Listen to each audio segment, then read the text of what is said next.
Dancer also, speaker also. Come on. సాధ్యమైనంత సమయపాలన చేస్తాను.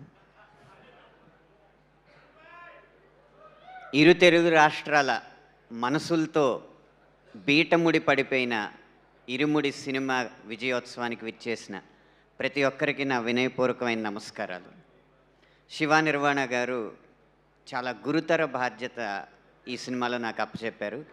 ఒకటి, ఈ ఇరుముడి అసలైన కథని మొదలుపెట్టే ముందు వచ్చే పాట, ఈ ఇరుముడి అద్భుతమైన కథని ముగించే పాట నా చేత రాయించి నాకు నా ప్రస్థానంలో ఒక గొప్ప అదృష్టాన్ని నాకు అందించారు. శివ నిర్వాణ గారు లాంటి దర్శకులకి మాత్రం ఎప్పుడు విజయం రావాలని నేను కోరుకుంటూ ఉంటాను. కారణం ఏంటంటే వారు స్వతహాగా పాటలు రాయగలరు. ఒకవేళ వారి సినిమా విజయవంతం కాకపోతే వచ్చి మా పొట్ట కొడతారు. కాబట్టి వారికి ఎప్పుడూ కూడా విజయాలు రావాలని మనస్ఫూర్తిగా కోరుకుంటున్నాను. మా రంగంలోకి వారు ప్రవేశించకుండా వారి సినిమాలకు మాత్రమే వారి పాటలు రాయాలని మనస్ఫూర్తిగా కోరుకుంటున్నాను. ఇక ఒక క్రికెట్ కామెంటరీలో టెండూల్కర్ గురించి గవాస్కర్ గారు మాట్లాడుతున్నారు. పక్కన కామెంటేటర్, ఇప్పుడు టెండూల్కర్ ఫామ్లో లేడు, ఎలా అంటే form is temporary, class is permanent అన్నారు. కానీ రవితేజ గారి విషయంలో form is temporary, mass is permanent. అందుకనే మళ్ళీ మళ్ళీ ఇలాంటి విజయాలు ఆయన అందుకోగలరు.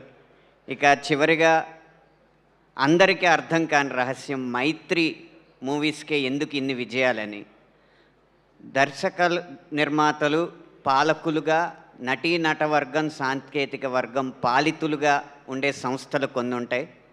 అవి పాలకుల ఆదేశాలు గట్టిగా ఉన్నప్పుడు, పాలకులు గట్టిగా ఉన్నప్పుడు విజయవంతం అవుతాయి. అలాగే దర్శక నిర్మాతలు యజమానులుగా, నటీ నటవర్గం, సాంకేతిక వర్గం ఉద్యోగులుగా ఉన్నప్పుడు కొన్ని సంస్థలు ఉంటాయి. వారిచ్చే జీతాలను బట్టి ఆ సినిమా విజయాలు ఆధారపడి ఉంటాయి. కానీ ఒక్క మైత్రి సంస్థ మాత్రమే అందరూ భాగస్వాములుగా, తమ వ్యాపార భాగస్వాములుగా భావిస్తారు. కాబట్టి ఈ విజయం మాకు లాభం అని చెప్పి అందరూ పనిచేస్తారు. అందుకే ఇన్ని విజయాలు వారికి అందుతున్నాయి. అలాంటి గొప్ప సంస్కృతిని ఈ పరిశ్రమకు పరిచయం చేసినందుకు మీ విజయాలు వెనక ఉన్న ఈ వినయానికి మనస్ఫూర్తిగా నమస్కరిస్తూ ముగిస్తున్నాను. సమయపాలన పావించానని భావిస్తున్నాను. Thank you so much Anant గారు. ఇలానే మీరు ఎన్నో అద్భుతమైన పాటలు మాకు అందించాలని మనస్ఫూర్తిగా కోరుకుంటూ మా వైజాగ్ డిస్ట్రిక్ట్